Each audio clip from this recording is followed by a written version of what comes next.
എല്ലാവർക്കും എയ്സാപ്പിലേക്ക് സ്വാഗതം.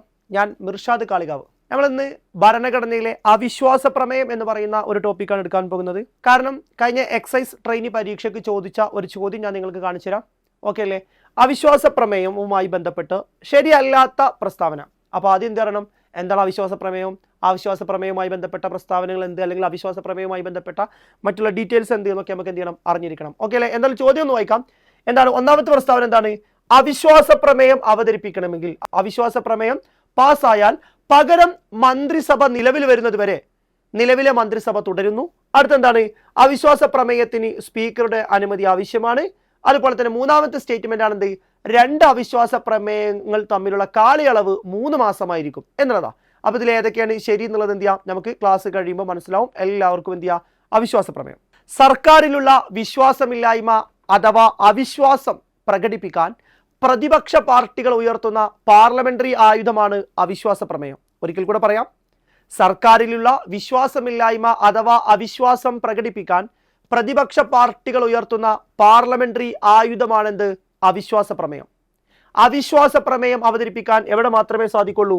അവിശ്വാസ പ്രമേയം അവതരിപ്പിക്കാൻ ലോക്സഭയിൽ മാത്രമേ സാധിക്കുള്ളൂ. അല്ലെങ്കിൽ അവിശ്വാസ പ്രമേയം എവിടെ മാത്രമേ അവതരിപ്പിക്കാൻ പറ്റുള്ളൂ? ലോകസഭയിൽ മാത്രമേ അവതരിപ്പിക്കാൻ കഴിയുള്ളൂ. അവിശ്വാസ പ്രമേയം അവതരിപ്പിക്കാൻ സ്പീക്കറുടെ അനുമതി അത്യാവശ്യമാണ്, അല്ലെങ്കിൽ ആവശ്യമാണെന്ത്? സ്പീക്കറുടെ അനുമതി ആവശ്യമാണ്. അപ്പോൾ അവിശ്വാസ പ്രമേയം ലോകസഭയിൽ മാത്രമേ അവതരിപ്പിക്കാൻ കഴിയുള്ളൂ. അവിശ്വാസ പ്രമേയം അവതരിപ്പിക്കണമെങ്കിൽ സ്പീക്കറുടെ അനുമതി ആവശ്യമാണ്. രണ്ട് അവിശ്വാസ പ്രമേയങ്ങൾക്കിടയിലെ ഇടവേള 6 മാസമായിരിക്കും. ഒരു അവിശ്വാസ പ്രമേയം അവതരിപ്പിച്ച് പിന്നീട് മറ്റൊരു അവിശ്വാസ പ്രമേയം അവതരിപ്പിക്കണമെങ്കിൽ എത്ര മാസം കഴിയണം? 6 മാസം കഴിയണം. ഓക്കെ അല്ലേ?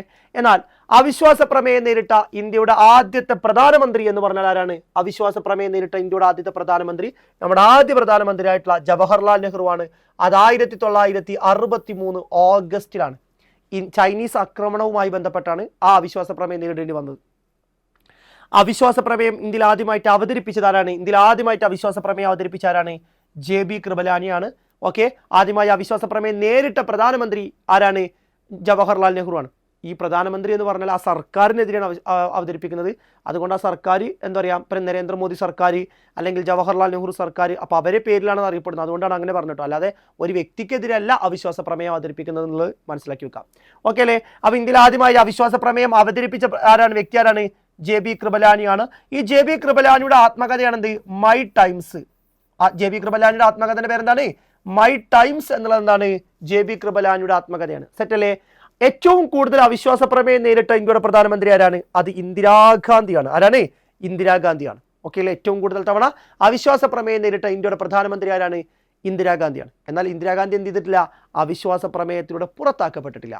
അവിശ്വാസ പ്രമേയത്തിലൂടെ പുറത്താക്കപ്പെട്ട ഇന്ത്യയിലെ പ്രധാനമന്ത്രി എന്ന് പറഞ്ഞാൽ ഒരിക്കൽ കൂടെ പറയാം, ആ മന്ത്രിസഭയാണ് നമ്മൾ ഉദ്ദേശിക്കുന്നത്. ഒന്നാമത്തേത് VP സിംഗ് ആണ്. 1990 നവംബർ 7-നാണ് എന്ത് ചെയ്ത് അങ്ങനെ പുറത്താക്കപ്പെട്ടത്. രണ്ടാമത്തേത് HD ദേവഗൌഡ 97-ലും. മൂന്നാമത്തെ ആരാണ്?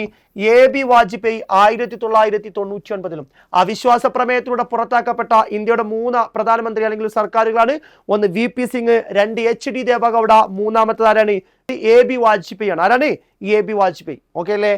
ഈ AB വാജ്പേയി ആണ് എന്ത് ഇന്ത്യയിലെ ഏറ്റവും കുറവ് കാലം അല്ലെങ്കിൽ ഏറ്റവും ദൈർഘ്യം കുറഞ്ഞ ലോകസഭയ്ക്ക് നേതൃത്വം കൊടുത്ത പ്രധാനമന്ത്രിമാർ തന്നെയാണ് AB വാജ്പേയി ആണ്. അത് 1998 മുതൽ 1999 വരെയാണ് എന്ത് AB വാജ്പേയി അല്ലെ. 12ാം ലോകസഭയാണ് എന്ത് ഏറ്റവും ദൈർഘ്യം കുറഞ്ഞ ലോക്സഭ. 12ാം ലോകസഭയെ പിരിച്ചുവിട്ട ഇന്ത്യയുടെ രാഷ്ട്രപതി ആരാന്ന് ചോദിച്ചാൽ ആരാണ്? അത് നമ്മുടെ 10ാമത്തെ രാഷ്ട്രപതിയായിട്ടുള്ള നമ്മുടെ മലയാളിയായിട്ടുള്ള KR നാരായണനാണ്. ഓക്കെ അല്ലേ? ഇനി നമുക്ക് അടുത്തത്, അവിശ്വാസ പ്രമേയം പാസ്സായാൽ പ്രധാനമന്ത്രിയും മന്ത്രിമാരും രാജിവെക്കേണ്ടി വരും. അതായത് സ്പോട്ടിൽ രാജിവെക്കേണ്ടി വരും. പിന്നീട് അവർ കാവൽ മന്ത്രിസഭക്കായിട്ട് എന്ത് ചെയ്യാൻ പാടില്ല? തുടരാൻ കഴിയില്ല. കാവൽ മന്ത്രിസഭയായി തുടരാൻ കഴിയില്ല. എന്താണ് കാവൽ മന്ത്രിസഭ?